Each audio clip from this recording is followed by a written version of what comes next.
Mga kapuso University of San Agustin Basic Education Department campus sa Barangay Sambagharo nakabaton sa bomb threat. Si John Sala nakatutok.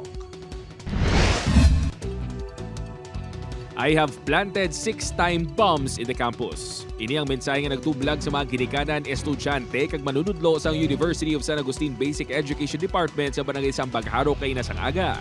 Sa investigasyon sang Haro Police nakabatot sang mensahe ang mga manunudlo halin sa isa ka ginapatian fake social media account. Nakasaad diri nga may ginbutang nga 2 ka bomba sa kindergarten kag 4 naman sa main building sang eskwelahan.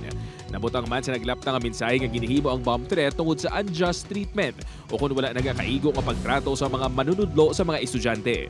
Gin-check nila kag ginalantaw ang konsino ang tag-iya naka-private kag wala sang data or data nga nakabutang sa isa ka messenger, but sa on the part naman sang aton nga PNP magtinguha kita nga ma-identify, ma-locate kag makilala ining tag-iya sang messenger nga nagpalapta sang among ining bomb threat.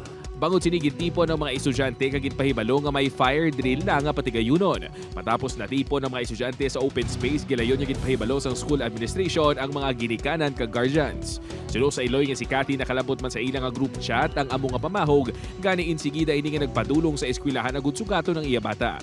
Pina-fire drill sila kuno abalisin nambal sa teacher na fire drill lang ay nalaging pabalo bomb threat na pala. Panic na ang parents, ginsugat na ang bawat isa. Isa-isa nga ginchekyar sa mga kapulisan ng mga buildings. Pasado alas 10 ang aga na sang gindeklarar nga cleared kag wala sang bomba nga nakita sa sulod kagwa sang eskwelahan. Gindeclare sang aton nga EOD no nga clear ang area for any destructive bomb or mga bomba nga makahalit sa aton mga estudyante. Gitinguan sa news team makuha ang bahin sa bulutuan apang wala pa ini sang opisyal nga pahayag. Upod kay Hasdi Shato, John Sala. 1 Western Visayas.